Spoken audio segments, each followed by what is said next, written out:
going back to your issue with maybe including law enforcement as part of the solution. You know, Pete, just think about it. The arm used to enforce Jim Crow laws and a lot of discrimination and terrorist activities in the black community, they were committed by the police. They were the enforcement arm that came in and put you back in your place. So to think that our culture is going to be one that now reaches a place where we're able to say, we're going to have you come in and maybe solve the problem. Well, the first thing is, what is the problem? Because, you know, little Johnny or Mary or Sally, they've already gotten shot. What is the problem? It's how we resolve and deal with issues within our community. And then, of course, you have the overlay of the political dynamic to all of that. But the idea that suddenly somebody gets shot and you're going to get a rash of phone calls from the community saying, it was so-and-so, we know where he lived, here's his address. The first part before that happens is you're going to have to rebuild trust between law enforcement and the community, and the way that things were handled after George Floyd reiterated to a lot of people in the black community. I don't know if you really can trust law enforcement to be the solution in your time of crisis. Forget about trusting law enforcement. I'm a project boy. Proud to be a project. Not no more. You're not.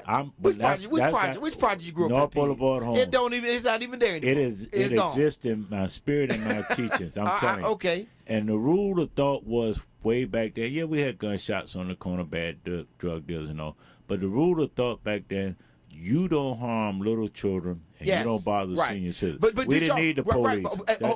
All right, now that's the piece that's changed. See, that's the thing. And we know guys were selling. You know, it's like being at the Edgewater playground when they cut the lights out the playground directly at 10 o'clock. The older guys would come and they'd tell you, "Look, young guys, you gotta go get home. out of here." Okay, we got it. Yeah. But I'm convinced that because of the fake excitement over what they call getting their stacks and profiteering from illegal drugs and all like that, it has silenced the courage of those people in the neighborhood who have so many ways of getting that information out. And I feel comfortable in saying that in a lot of the cases, Clint, within the families, they just ain't gonna tell. Well, so you got to break in there. I know we got some other subjects, but I urge our folks: if you mad at the Klansmen, if you mad at right wingers, you mad at the Christian coalition that hides white extremists and all like that, build our community up with them first. Then we can deal with them. But nothing is on the table to give an excuse for killing a 4-year-old. Absolutely. Let's take a break real quick. You listen to Intex News Radio, reality radio. Everybody can be a star. We're going to take a quick break. We'll be right back in a few moments. I think they buried her today. Really?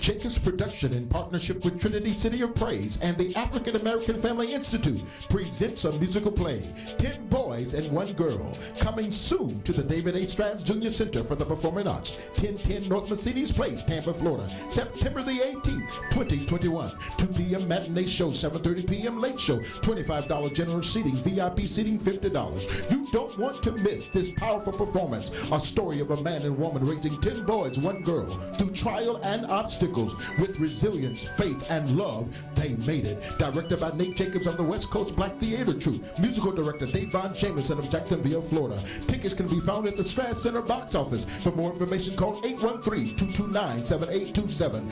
10 boys, 1 girl, family strong. Call Ricky. Ask Ricky. You need medical or a lawyer? I got the man to do the legwork for you. We tried the other ones before, so believe we hunted down 813-248-6300. Everything gon' be okay. Call Ricky, he coming. He taking care of state of Florida. Grab a pen of sundown. 184-361-RICK. That's 184-361-7425. Never word from the point forward, just recline. Just ask Ricky, push your boy statewide. Just in case you missed it, I'ma tell you one more time. 1-800-361-RICK. Call Ricky. Ask Ricky is a legal and medical referral service. The doctors and lawyers in our network are trained in handling auto injury claims and giving you the best medical treatment and recovery. Dial 1-844-361-RICK. That's 1-844-361-7425. Ricky. Ask Ricky.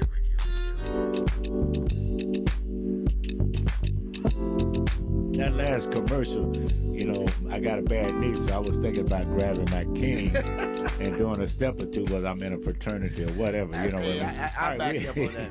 We're here with Clint Parrish, my boy. He's an attorney for a reason, folks. Hey, listen, he's prepared for that. You know what? No, listen. You talk about me being an attorney. I remember we were talking about neighborhoods. I grew up in West Tampa. I grew up on Spruce Street, 2321 Spruce Street. They called it the Little House in the Dirt. Because it was a flat top house and we didn't have any grass, so they just called it the Little House on the Dirt. In the hood, everybody give you a name for something. Oh yeah. But chaos, would just break out every now and again, and everybody would just kind of look like they were running around the streets with their hair on fire, with nobody doing anything, figuring out what the solution was. And Perry Mason used to come on TV, and Perry Mason always seemed to have the answers. So I said, you know what I'm going to do when I grow up? I'm going to be like Perry. I want to be a lawyer. I want to be a lawyer. So when there's chaos and there's problems, hey, at least I can start trying to find answers. And this one you talk about, we were talking at the break, and for those who just tuned in, we're talking about some of this, the gunshot, the shooting victims, and just that are rampant everywhere. And a lot of folks think that they think it's isolated in Chicago, or it's just Baltimore. Everywhere. It's every city you go to. They're shooting. Miami, here, Tampa, and they're involving more and more. The victims seem to get younger and younger, and I wonder about are people being placed in dangerous situations, or is the danger coming to them? What otherwise used to be a safe activity or environment. Now I'll say this: back in my day, I didn't get out much at night. In the neighborhood, I knew street lights come on. First of all, Mama said be in the house when the street lights came on, and after that, you just understood that bad things could happen. But it should be a place in our city. We should have enough law enforcement and protection that when something of that nature happens, at least it can be properly investigated and resolved. Nationwide, Pete, the least solved crime in America is black on black crime.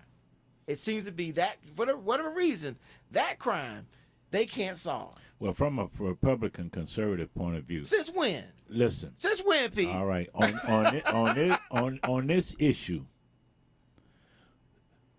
if you know what's going on in your neighborhood, you take the lead in solving it. So by the time the police get involved, there are very few loopholes. I went by the neighborhood where this young lady was shot at this week. And if you go by certain times, it's business as usual. In those immediate neighborhoods across Hillsborough, kids trying to catch the bus, and you got jits out there trying to sell dope at the same time the kids catching the bus. Now, a lot of black people wouldn't pick up on that because we're afraid to even go in our own neighborhoods and neighborhoods adjacent to us to drive by and see what's really happening. And I think it's an educational process that we have to step up on, because our kids may hang with some of the kids there with friendships without the dope dealing or whatever. But Clint, I'm telling you, it appears to me in all of these cases, for the majority, that people are because they're profiting by illegal activities. That's why they're protecting those thugs and all who murder little children. I mean, it's just hard to fathom what is it to protect. So let me play this out. Somebody, let me play it out. And I know we got some other stuff. Let me play it. And again, we want to make sure that if you're listening, you take the opportunity to join the conversation. 813-444-9588, and people are gonna move on after this conversation. So I'm trying to play this out. Assume that I'm a person who may have some information about that incident. My thought process in that moment is, okay, if I come forward, what about what might happen to me? That's the first one. one, do the police really care enough to really come in and really investigate it? So am I putting myself at risk of some kind of reprisal to me, and they're not going to do anything about it? Well, odds are that more than one person know what the hell happened. Number one. Number two, there's so many ways you can get that information in, not only to the police directly, but also concerned groups, and you can get the facts behind it. So I think that's a red herring in a way. Yeah. And then, as I told somebody the other day, okay, if you don't want to use your phone, they still got pay phones around. Go to the pay phone, call the anonymous numbers for the police department and say, hey, look, you need to check this guy out. You need to check this guy out now, because I'm listening to some other commentators all week talking about this locally. We can't get stronger until we clean up our neighborhoods. And we can do it in a way that we can educate the young people the perils of a life of crime, especially when you can when you can look on Instagram and people say, hey, well, I got a 38 special for sale, but I don't have the holster with it. And they go on live Instagram for that. See, that's an educational process that starts at home. And then if you got to jack them up, those who got some sense. Right. But stay with me on that. I think this starts in the homes, and it moves out to the community. And while I expect our government providers of law enforcement and other services that we pay taxes for, that's where we should be yelling at one. And then also back in these communities, yelling at and saying, listen, the day is going to come when you're a victim of something. Mm-hmm. As well. So I'm urging the brothers, before we move on, Clint, I'm urging the brothers everywhere. Look, grandfathers, goddaddies, big brother, even a brother returning from prison know what it's like. When you walk the little ones to the bus stop and you see one of them hard heads out there dealing dope, you tell them, hey, get thee from behind me or in front of me, or brother, next time I come out here, we're going to deal with it. That's one. We got to deal with it. I say also, on the consumer side of the dope issue, it's become such a casual function in our communities and other communities. You heard Grady Judd on the news about the shooting over there. Yeah. They teenagers decided to set up a drug deal, and then they tried to rob the drug deal. He shot everybody. Yeah. So it's something that I think also on the consumer side. So I appreciate you bringing it up. And we want to hear some more comments, Clint. I'm gonna be looking at it on Facebook and all. Yeah. And tell us, go to In Touch News, go to the website, Instagram, whatever. Tell us your thoughts on, and be honest with a solution. My thing is, if I live in that neighborhood and I know something going on, the hell with the police. I'm gonna get as much information as I can out first, and then the police comes in and do what they have to do. The defendant still have his rights, But I just. What's gonna be next? 18-month-old baby riding in the baby carriage and all. But these people who know what's going on that may be closer to the incident, what the hell is their excuse? Yeah. For protecting, but you know what I'm saying? How much money or whatever is involved, unless they so deep in themselves that it's the survival of the fittest. Now I know you got some other topics. And listen, we're gonna have we need a staff meeting with our engineer, because every time we get going good, he's waving the white flag saying we're almost out of time. So that's one thing I want to address with management is we keep running out of time. But real quick, Pete, I want to shift over to what has got the world captured right now, and that is this thing in Afghanistan. Well, I was shocked to believe. First the Republicans accused Joe Biden of trying to excuse rushing out of Afghanistan because there was going to be a terrorist attack. And then we had a terrorist attack. 13 Marines killed. I can't imagine how those families feel, those gold families now, Blue Star to Gold Star families suddenly. What was your thought when you heard that somebody actually walked up there and just detonated a couple of bombs? It wouldn't have mattered whether. Remember, we've had 2 Republican presidents and 2 Democrats involved: Bush and Trump, Obama and Biden. Even if Trump had been in office, and he set up the withdrawal piece, then we found out that it wasn't a really They were Mike Pompeo, the previous Secretary of State, was Pompeo was doing some stuff.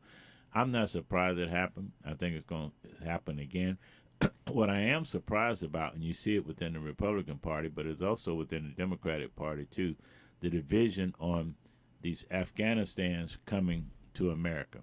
Look, I'm not naive enough not to think that everybody that's coming to America from Afghanistan loves us.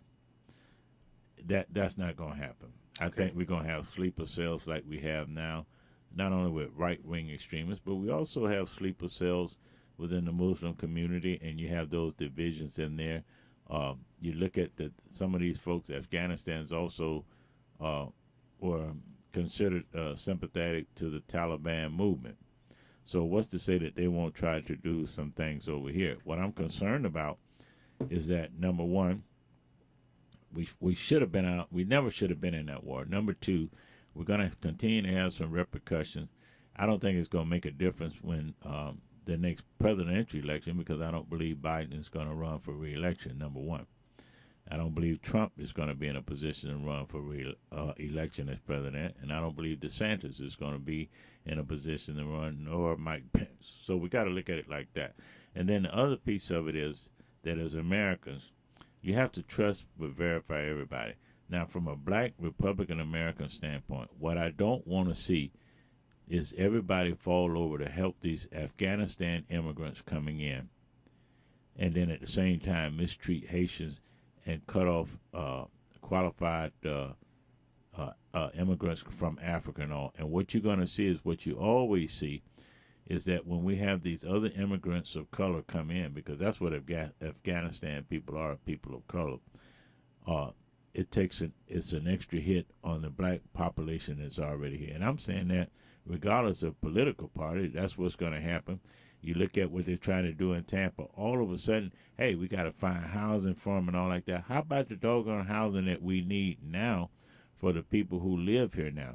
And that's why it's going to take a concerted effort of the African-American community, Jewish community, conservative white folk, and low-income white people who's sleeping on the street too. Hey, we're all being tricked out by a certain power structure that's making blue-collar America and all suffer. So I empathize a little bit with the Afghanistan, but trust me, I got a feeling that they're gonna ignore the black community when they come and have stores in our community. You watch what I say. They won't hire us.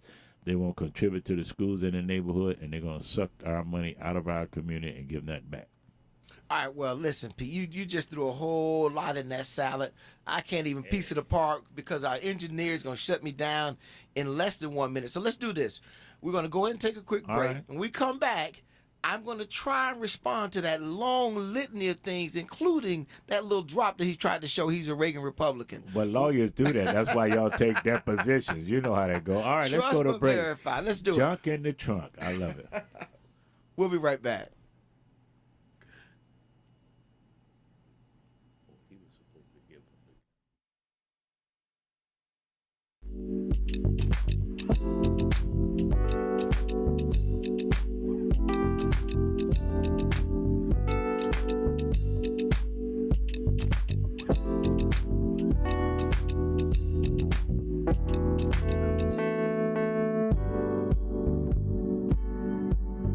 Hey, this is Agent Wright, better known as Mr. Clean. You looking for some great barbecue? Come see them two brothers in the grill, located at 423 Virginia Street, Charleston, West Virginia. We got ribs, chicken, pulled pork, brisket, collard greens, mac and cheese, baby. Come get some and get you a nice, smooth cigar. 304-550-4431. That is 304-550-4431. Come get some, baby. The Rib Man, mama, the Rib Man. Touch Radio, where everybody, and we do mean everybody, is a star. In Touch Radio. Don't miss the first annual Amateur Grillers Cook-Off coming to the Tampa Bay area on Labor Day weekend, September the 5th.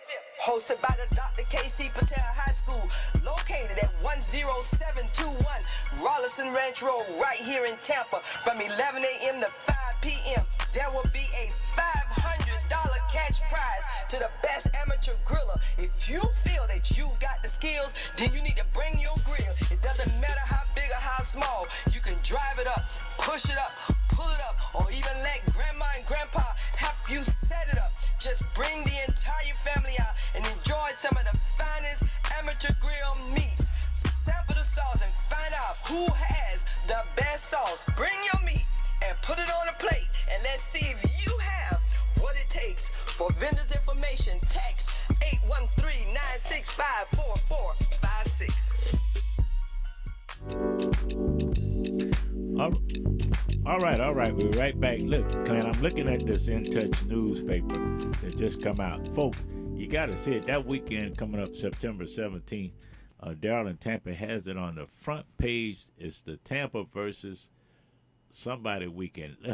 Now, get a load of this for African-American businesses. This is why you should advertise with In Touch News. Right. Okay?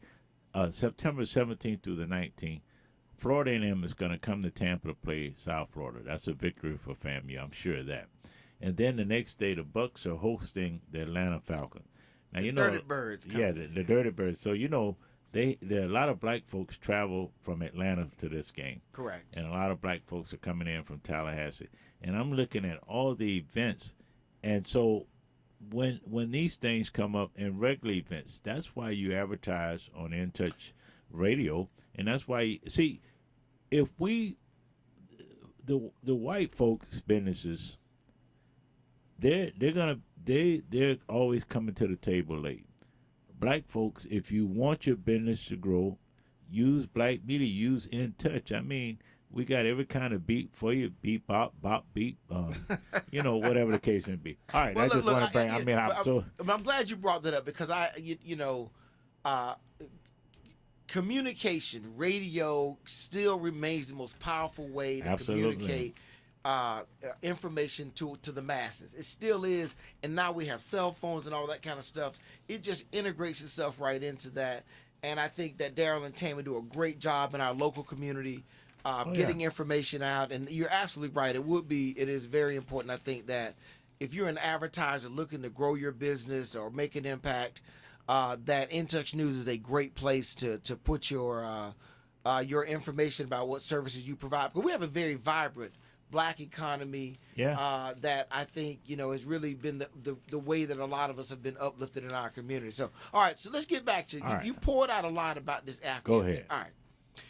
So the first thing is I listen to a lot of international news, Pete, because I'm just suspicious of what people say. And I heard an interview with a leader of the Taliban. And it was just interesting that he said, what right is it to take over a whole country because you're after one person? It was just interesting. He said, people talk that we're taking over, invading, but we were actually displaced.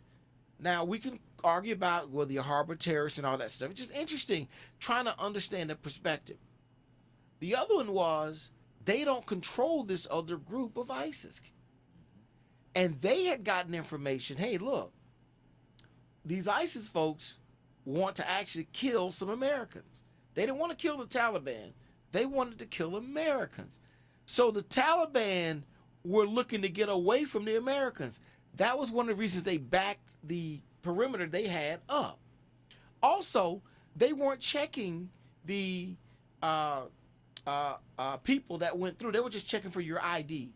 Who are you? Where you're going? That kind of thing. But they weren't checking for bombs and stuff. And the reason I say that is I heard another interview with the leader from ISIS in Kabul.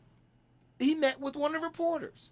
And he said, we tested this out first. Now, that's when I think Joe Biden put out the message in the Americans that, look, if you're American, stay away from the gates. Do not come near the gates because they had that information.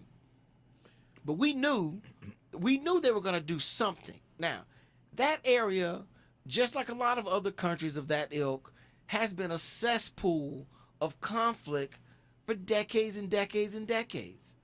It's almost like they've entered a dark ages of governance and development in some of those areas.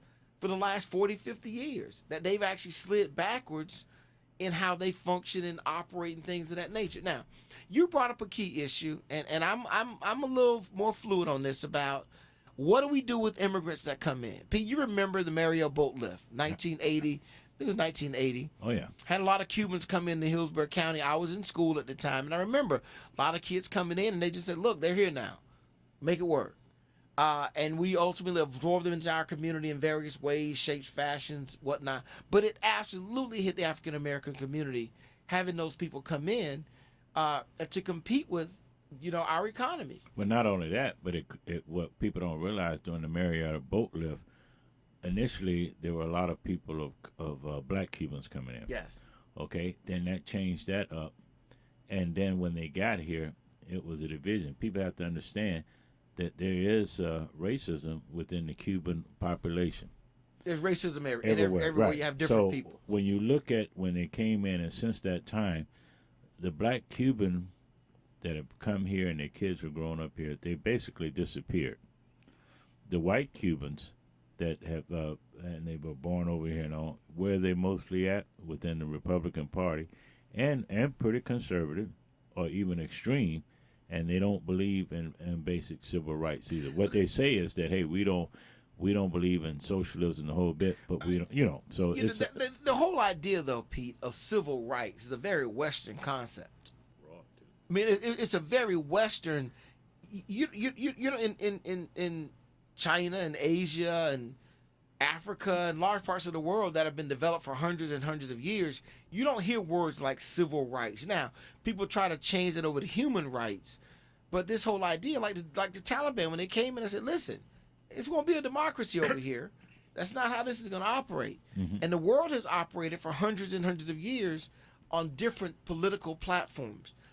But I know that one thing, though, has to happen. These people have come to America. We have to give them the resources to have a chance at prospering. I would be it'd be very bad of us have brought these folks here and they're relegated to a survival status, of just, they're different than immigrants that may have come from some of these other countries, because we created this situation in their country by our actions. We created it, by what we did. So they're a little different than the regular immigrants we normally get here that choose to come over, Pete. Well, I tell you what, if I'm a black businessman who's been struggling and everything like that, I'm going to be watching for how quickly the red tape is cut to set up the Afghanistans in business and what have you, versus how hard it is for us to get right. Different things. That's what you got to look at. No that's doubt. what happened in Minnesota. Yeah. If you go back and look at the state of Minnesota, they have a strong Muslim population that was immigrated and brought, Detroit, there's immigrants that they brought, and that's where they were settled. And then you have a blend in Detroit and also Minnesota, because you got a black version of Islamic Muslim plus the natural version, I may say, coming over. Okay, so Keith Ellison is a good person that has merged those on a positive note. So I'm looking at it from a conservative black businessman that I have to go through redlining and everything else for housing the whole bit. I'm going to see how quick and how much red tape they remove for these folks. And I urge our listening audience to do that, because if it goes like I think it's going to go, it's going to push the influence of African Americans further down. Well, let me map out how they do. First of all, they cannot settle so many of these people into a community that it shifts political power. If you put too many, what happened up in Minnesota was that group that they settled began to have what you Republicans refer to as chain migration. Well, I'm here, let's get grandmama, let's get my cousins, let's get everybody. And as any group moves into a community, let's just say it like it is, other groups move out. That's all it takes. One group move in, other groups, people that are not similar to those folks, they recruit people to move in. I know in our neighborhood, whenever a house comes up for sale, I always tell anybody I know, hey, listen, got a house for sale in our neighborhood. You ought to think about moving out here. You ought to move over here or join us over here. So that's a component of it. But you're right, we need to police that, because African Americans have always gotten the short end of the stick when it comes to government resources to prosper. That's another dynamic. Or we just don't historically get access on an equal footing. But let me ask you this though, Pete: which party politically benefits from these folks coming over? Democrats or Republicans? Well, neither. I think the Democratic Party is falsely going to believe falsely rather, that Afghanistan's are going to come to them. That's not going to happen because the generation that's coming over here, excluding the little children, their mindset is really of a conservative nature. That's why they have Sharia law. If you look at those kind of things, they're just as extreme conservatism as we are here. As far as that goes, Sharia law and women, second-class citizens. Now, from the Republican standpoint, you're seeing it all over the country. There's a strong division as to accepting or not accepting these Afghanistan people. Number one, because of the cost of us involved in it, and then we got nowhere on it. Kind of reminds you of Vietnam. And number two, a lot of Republicans, we don't trust that they're going to really appreciate coming over to America for American values first, quote, versus their own and what they try to implementate. And you just talked about that as they move in, other people move out. So it's a division there. But if you're really going to find out as a sociologist or social stats person and all, you're almost going to have to take the kids that are coming over at 5 and 6 and then do a study 15 years out to when they're 20 and 21 to see how the change of the country has shaped their thinking. Because you got Afghanistans that are coming over here are so entrenched with Sharia law and everything else. Don't think that's going to change. So that's I'm going to disagree, Pete. I think that this group, the people that are coming here, are less leaning towards the old Sharia law. Sharia law is pretty harsh, but American politics doesn't reflect, I think, religious tenets anymore. It used to, but it's moved so far away from that. The other one is I don't think Republicans are going to be willing to embrace these people. They're going to run them off. Well, as a black Republican, based on when I've seen other countries come over and how they don't care whether we're black Republicans or black Democrats or black independents. They look down on us and see us. Now, I'm serious. They look black down folks. on black Americans. Black Americans. Now, they may respect a black person that immigrated from Africa, or a black person that immigrated from Haiti, or a black person that, let's say, immigrated from European countries. They may respect them better than a plain old African American born and raised in the country. Particularly in if you don't believe it, just look at the way it's set up in the Tampa Bay area. Look at who they hire,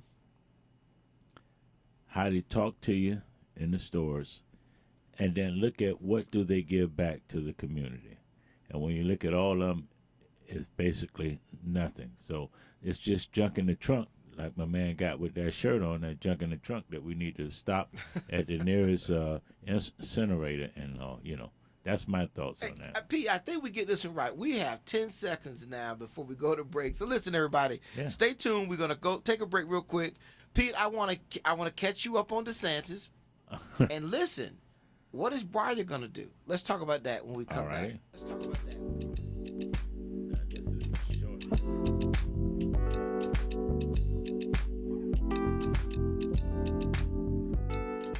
By now, we're all aware of the dangers of COVID-19.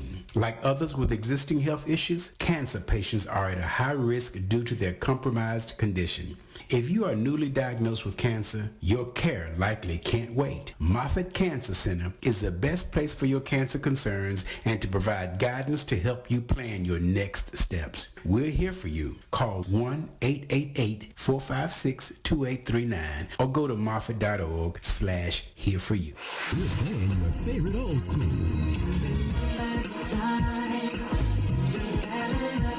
Today's R&B.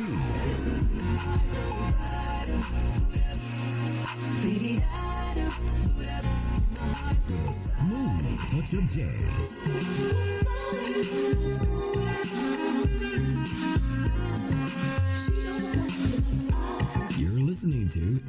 Touch Radio.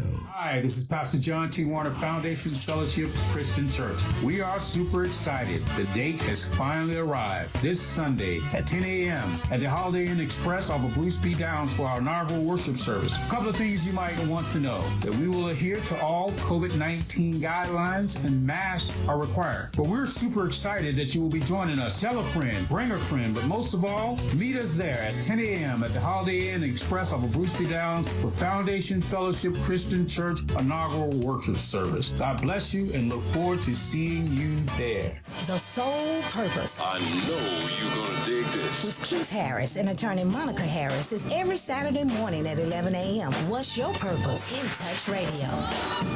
In Touch Radio is smooth soul. Rocking your radio on the sounds of soul. Playing your favorite R&B. In Touch Radio. Yeah, oh yeah, that's my man, Elder John Warren, my boy. He came to Tampa from somewhere else. You talking about the commercial? Yeah. Okay. But Elder John Warren, he came to Tampa working with a big company from somewhere else. He never left, and he continued to work from time he came here to now. So, all the black males out there that relocated in this area, look, bro, there's plenty of work to do. Freddie Solomon, the late Freddie Solomon, used to say, hey, when King Solomon, he talked to him and said, there's still work to do. And you keep working. Now, Clint, you were talking on something before we went to break. You wanted to ask me this tough question, as if I don't get enough tough questions from you already. I have to talk to management about that, how about more softball? All right, go ahead. What you wanted to do? No. Okay, so two things I want to touch on before we finish, but let me say this. I'm dressed in all black this morning because I have a day of nothing but funerals, Pete, going on. I just want to encourage everybody to stay vigilant and work hard at being safe. I just want to recognize the lossing of several of my fraternity brothers, one of them being our brother Eugene Ravenel, passed away last week from COVID. Long-time rattler and just a good brother. And he fought a good fight, but he passed away from COVID last week it was. And there's several missed that one. In Tampa? Here in Tampa, here in Tampa. Okay, I haven't seen a notice or anything on that. It's been real low-key, but it's public now that he passed away. Also want to recognize John C. Wise Sr. He passed away this week as well. Doug Johnson passed away. And one of the founders of the local Tampa Jack and Jill chapter, Rudine Crawley, she passed away. Long time community activist and just a stellar, classy lady. But she's being laid to rest today as well. So just want to give a shout out to those folks. Yeah, that hit me hard on that because my sister, Weeda Hilton, was one of the, along I think with Bruce Miles' wife. They were all original members of that chapter and everything. And Rudine, what's interesting about her that was really kept low key because people said she worked at GT and all, but she also worked for NASA. Yeah. And listen, so you talk about a very impressive lady. Yeah. So we have to put the work in, and my man, Mr. Ravenel, I'm telling you. And that's why I tell young men. I don't know how he did decades at TCO. Yeah. Tampa Electric Company. Don't wait to the end to try to catch up on your work. You're born to work. The old timers would say, "Work while it's day." Yes. For no man knoweth what happened when night comes. Go ahead. But we need workers, and the more we work with our young men early, and trust me, if you got daughters or nieces and all, when you work with them the right way, they will respect you too and be proud to show you off. Yes. Don't worry about the profit you gain from giving back to the community is a reaffirmation of your opportunity to go to heaven. You absolutely, and I just, if I could expand on that word, you use word, I would just say be productive. Absolutely. Make each day count. Don't wait to live, wake and live today. So anyway, just want to give those shout outs before we only got a few minutes. Listen, I think your boy DeSantis has overplayed his hand, Pete. He came out heavy-handed on these mask mandates with schools, and you can mess with a lot of people, but you don't mess with people's kids. And you've had a number of school districts directly revolt against him, And now you've had a court case judge come out and rule that he can't mandate, that schools cannot impose mask I requirements. listened to that. That was an interesting hour and a half summary the judge did. Yeah. Now, the DeSantis press secretary, made a mistake because basically, if you read between the lines, she called that judge liberal. Yes. That judge is not a liberal. No, not okay? at all. You Right. know him. Absolutely. I mean, he's Yeah. old. But here's why it won't hurt DeSantis. When it comes time to run, even though he was messing with people's salaries and messing with Republicans' children and all like that, two things it's gonna bounce back on. One, did it fund the police fake stuff? And number two, the negativity on Black Lives Matter. And so when you have those two things, he will use those that will show up his support. And then the big thing is, I've always said, this is an off-year governor's election. Black people, liberal people, don't vote. And they won't vote. I'm telling you, he will win about 8%, if not 10%, 8 to 10%. He's behind right now. Look, that's fake. That's fake. Listen, you Republicans are going to have a different strategy than calling everything fake. Well, it's not. we know historically points out that off-year elections. Yeah, historically. Okay, but so I it's think not. so I look to see what is the unifying factor among the electorate that motivates them to vote or not vote. Well, what is it? For Republicans, is clear as day. If you want to protect your status as this country goes from a majority to a minority majority, you better vote for me. All right, stay for a minute, though. Okay. Listen to this, though. When the last time you saw a Black Lives Matter rally? See, I think by the time we get to that election, Pete, it's going to go the way of the Tea Party. It's going to be an afterthought. It has Not in Florida. Not in Florida. I think so. It'll be the same people. They're going to call it something else. Because the Tea Party is just, the Trumpers are Tea Party people. They're the same people. That's not a different group that landed from Mars. They're the same people. Well, And so I don't think you're going to have black, because of what you just indicated, in a very broad sense. You may have that in very, very liberal districts play itself out, but in your conservative or swing areas, not. But let me say this. Here's the thing that's going to connect every voter. How COVID has, in fact, impacted their lives. But not to the point, excuse me, not to the point of not voting for conservative. Let me tell you something. But hold on for a minute. But DeSantis isn't conservative. If he was conservative, I would agree with you. But that's and you say this all the time, Pete, and I respect it and I get it. Conservatism and the Republican Party are no longer joined. That's true. And that makes it easy for him to win. If you notice, Rubio, Ashley Moody, DeSantis, you don't see them campaigning except a rare occasion. Ashley Moody, maybe with the Urban League Crime Prevention Conference or some other thing. But you don't see them campaigning in black communities. She might could beat him, Ashley Moody. Well, they're both Republicans. In name, no, she can't beat hold him. on. In name, I think she can. No, but I'm looking at it from remember we used to take political science. I'm looking at it from that standpoint. All three of them don't need to campaign in the black community to win. That's number one. And number two, they have proven it since the last election. You can count predominantly things. Just look at the photo ops. So I'm thinking if I'm one of those three, why waste? Look, I got it made without the black vote, and I'm gonna keep having it made without Florida. Not like Georgia now, but in Florida. We're fragmented in Florida. Go ahead, you close it out with that. I'm just gonna say this and keep it simple, Pete.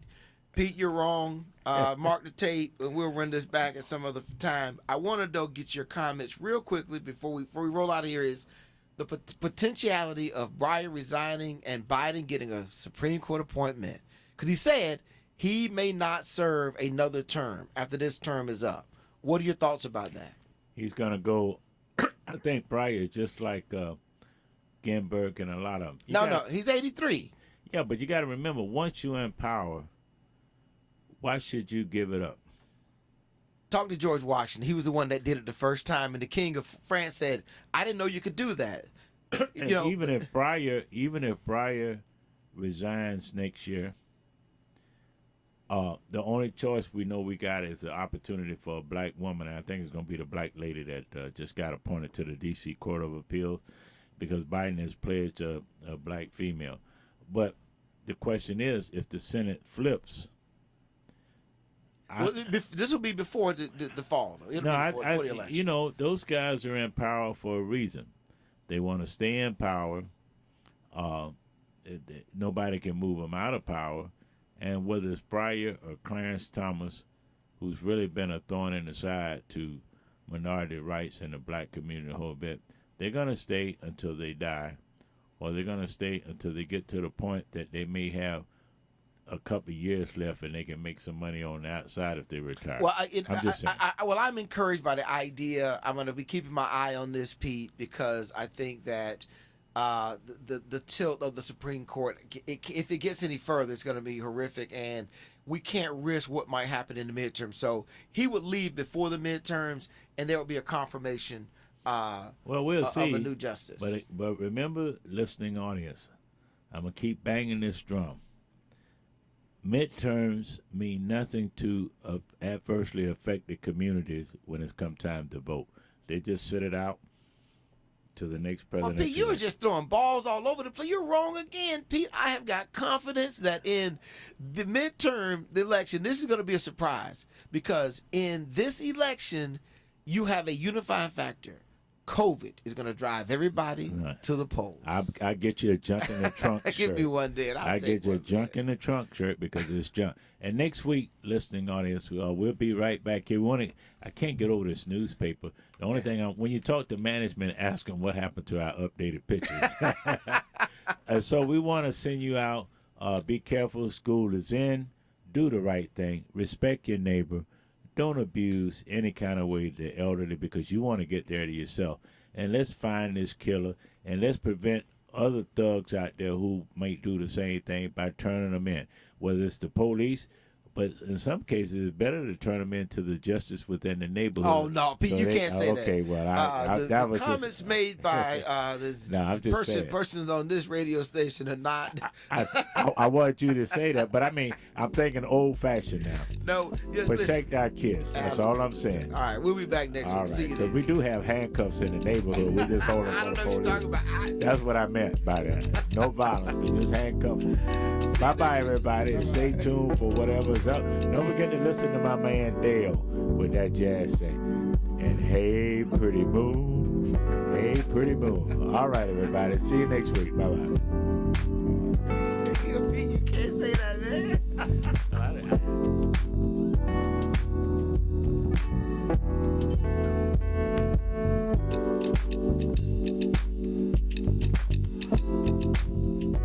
Smoothing out your favorite R&B flavors. What's your flavor? Tell me what's your flavor. In Touch Radio. In Touch Radio. This is Joel Sylvain and Kevin Carr, and we're with Power Moves, where celebrities, athletes,